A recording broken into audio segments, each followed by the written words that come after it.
Are parrots biddable? Hi, I'm Kaylin, the author of the Parrot Bliss Bond. Please be sure to get your copy on Amazon so that you have everything you need to provide a quality life for your parrot, and so that you have a good sense of taking care of that parrot in a way to create an emotional bond, which means you'll have a really good idea as to whether or not they are biddable. So we're going to talk about biddable, what it means, and whether or not parrots are biddable. And I'm also going to tell you a couple of stories. The story at the end is a story about parrot charisma. They're, some of what their personalities can be like. My first story. I have an aviary with parrotlets in it. This aviary is about 5 by 6 feet wide and long, and 6 feet high, so that I can stand in it. Now, I have 10 plus parrotlets in there, and I forgot to introduce you. 10 plus parrotlets in there, and most of them I have hand fed. However, I don't train them. I don't spend a lot of time with them because they are little tykes that are going to be about 30 grams at full weight, full adult height is a couple inches, and weight and 30 grams is like 12 pennies. They're really little tykes. Now this here is Bonnie, my golden conure, who is extremely loving and affectionate. So she is very easy to have around, and that's why she's here today. So this aviary, like I said, I don't train them, and the parrotlets in there, I did hand feed most of them, but I just don't spend a lot of time with them. Nevertheless, when I walk in, they will come onto me, and hopefully I've got a picture for you. They come on my head, they come on my shoulders. If I have seeds in my hand, or if I put my hand up, sometimes they step up on my hand. Not only that, but one thing that's very interesting is if I bring special seeds into them, I can put the seeds in their feeders. But they would rather if I hold, for example, a safflower seed and offer it to them, and then they just gingerly take it and chomp away at it. Why would they rather wait for me to feed them when they could go to the feeder and feed themselves? Well, if you ask me, it's because they're interested in me. They're curious. I find that parrots are curious about people, and they like the attention and the interaction. Again, I didn't do anything to train them. Now, what does biddable mean? Biddable means to be meek, ready to accept and follow instructions as defined online. To me, the word bidable means that you were able to put a bid probably on a slave. At least that's what I hear. I tried to look up the etymology and I could not find it. But that's what it says to me. And given the definition, meek, ready to accept and follow instructions, it means that someone, to me, who has relinquished their free will and instead follows instructions. Are parrots biddable? I don't know. Does biting count? Parrots are not biddable. I would say that's actually what parrots are kind of sought after for. The fact that they are so intelligent and have so much their own personality. Parrots are not usually called pets. They're usually called companions or companion pets because given their intelligence, given their decades and decades, for usually the smaller birds, plus another 3 decades, depending on the size of the parrot,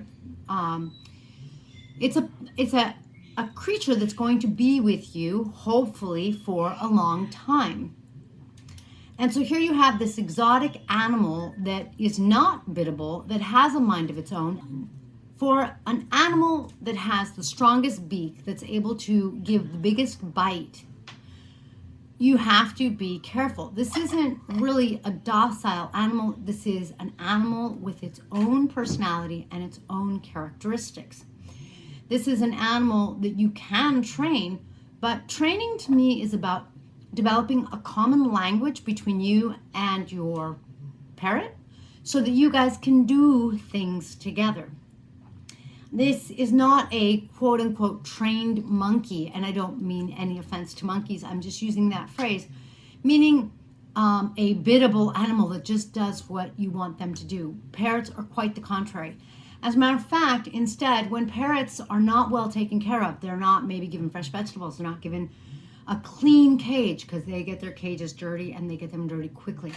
They're not given constant companionship because they are social animals, which means that in a flock of up to thousands or 30,000, in the case of cockatoos, they are an animal that need constant companionship. They are supposed to have 1 or 10 or 100 or 1,000 birds with them.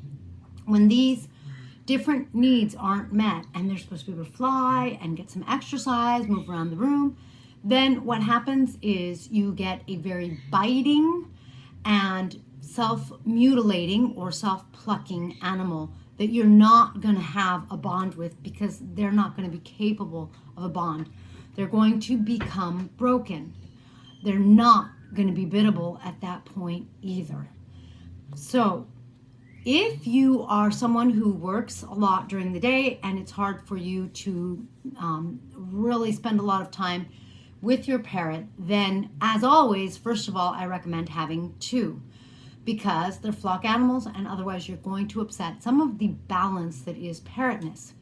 If you have 2, I would choose 2 small parrots, maybe lovebirds or budgerigars or parrotlets, and I would let them keep each other company during the day in a cage, so that they are in a good state of being and they're more socially oriented. A parrot that's left by itself is going to become unsocial. They're not going to bond with you. So I think you're going to increase your chances if you're gone all day by having 2. Now, there is no way around the fact that whether you have 1 or 2, when you come home and you've been, you slept all night, then you made breakfast or whatever, and you left for work and you were gone for 8 hours or more, and then you come home and I don't know what you have, 2 hours, 4 hours, 6 hours. Maybe 6 hours is going to be enough time to spend with them, although it sounds like you don't have any other responsibilities, and I find that to be unrealistic for me. But at that point, whether you have 1 parrot or 2 parrots, it's going to be hard to socialize with them.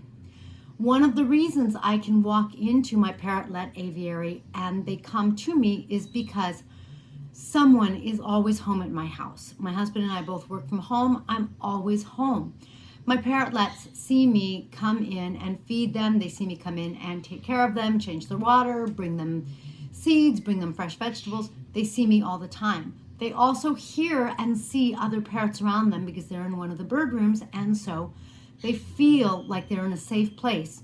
There aren't predators like dogs around them. There are birds around them, and no one is invading their personal space. They have their own personal space with their own flock of their own species. They have ample food, ample seeds, ample water, fresh vegetables, the space to fly around a little bit. Life is good, and therefore they're in a place of better well-being. They are naturally feeling more confident, more happy, healthier. Therefore, it's easier to come and be with them. If I had 1 parrotlet that had been in a cage by itself, their chances are they're not going to be happy. For example, Bonnie, she was by herself well, that's not true. For a little while, she had 2 golden conure mates in her cage when she was at the exotic bird store, but for a while she was by herself. She is not confident. She didn't have a flock, and the flock she did have got taken away. People obviously put their hands in her cage, and she had some emotional charges with that, where she didn't want to step up, and we're working through it. She's doing so good. One reason is because I spend so much time with her. I spend hours and hours with her. Several of those hours she's on my body, several of those hours she can see me. And actually, if she wants to, she could see me almost any time. Her night cage is in my bedroom, and during the day she's downstairs with me when I'm downstairs. Where are you going? Are you playing like hide and seek? So that she is around the flock. She's getting introduced to the flock at a level where she can be comfortable to help build her confidence. Confidence is an emotional and I would argue subconscious state of being in which you feel something shifted, the scales internally have shifted so that you now perceive that things are safe and secure and you feel confident. Things being safe and secure means there aren't predators around, there's a flock around. It means there's plenty of food around. It means you have companionship, you have safety and security. You have the things you need, you have wood to play with. And unfortunately, all the toys in the parrot world aren't companionship. They can be something for mental stimulation, and that will check one box, mental stimulation, something to play with. But there are a lot of other boxes that make a parrot totally not biddable and completely an exotic, high maintenance animal. If you want to have a blissful bond with your parrot, the magical #1 ingredient is time. Right, Bonnie? The next ingredient really is that ability to meet their needs at a physical level. It's the vegetables, it's the foods. At an emotional level, it's a flock. If you want to have a well-balanced parrot, the best ones I've seen always have more than one parrot. They have companionship. And if you've ever seen any of the memes, one of the things that happens, hi sweetie, what's going on? One of the things that happens is that you will have one parrot, then 2 parrots, and then 17 parrots. Interesting. I think it's because you get into the parrot nest and you start to bridge the worlds. You start to perceive life a little more the way your parrot perceives life. Your parrot starts to perceive life and bridge into your world. And when your parrot has another parrot, it can bridge the worlds without coming onto your island and catching island fever. You can do the same as well. I mean, you would go crazy. You would not be happy if you were in a home filled with parrots and no people and you never got to go anywhere and you were confined to one little space. Keep that in mind, because those are some of the things that are going to help you make the best choices for you and your parrot so that you are going to so much more easily and effortlessly have a blissful bond with your parrot. The story about parrots and their characteristics. So this morning I was creating a perch really as a swing to put in the cage for Adonis and Venus, my African gray parrots, because I was like, they need another perch. I'm constantly trying to improve my parrots' well-being, cage, life, diet, everything. So I go, I have the wood, I cut it, I take the extra leaves off, this, that, the other, I take care of everything, I drill holes in it, I get some natural fiber rope, thin rope that I'm comfortable, my parrots aren't going to get tangled in, and I put it in the cage. Now, these girls are outside, enjoying some outside time, and so the cage is open, and Macey, my Cape parrot, waltzes right in, and she says to me, not literally, I'm the inspection department. I'm going to inspect this swing. I'm going to see if I approve. I mean, she just walks in, gets on the swing, and it's like, I'm going, don't tell me that that's your cage, because it's not. That cage is already belonging to someone, so you can't claim that swing. I'll put a swing in your cage too. That is just so funny. I mean, first of all, so observant, like out of the whole living room, sort of dining room or eating area and kitchen, Macey like notices the one thing I'm doing, and she notices the one thing that changes, and she goes and she inspects it. Characteristics, charisma, I don't know, like what can you say? So observant, so intelligent, so I own everything, so not biddable, so willing to express her opinion and everything. This is what parrots are like. Made me laugh. I'm just sitting there going, OMG, they're so incredible. I mean, they're just such incredible companions. They can be so funny, and they can be so much fun. What are you doing?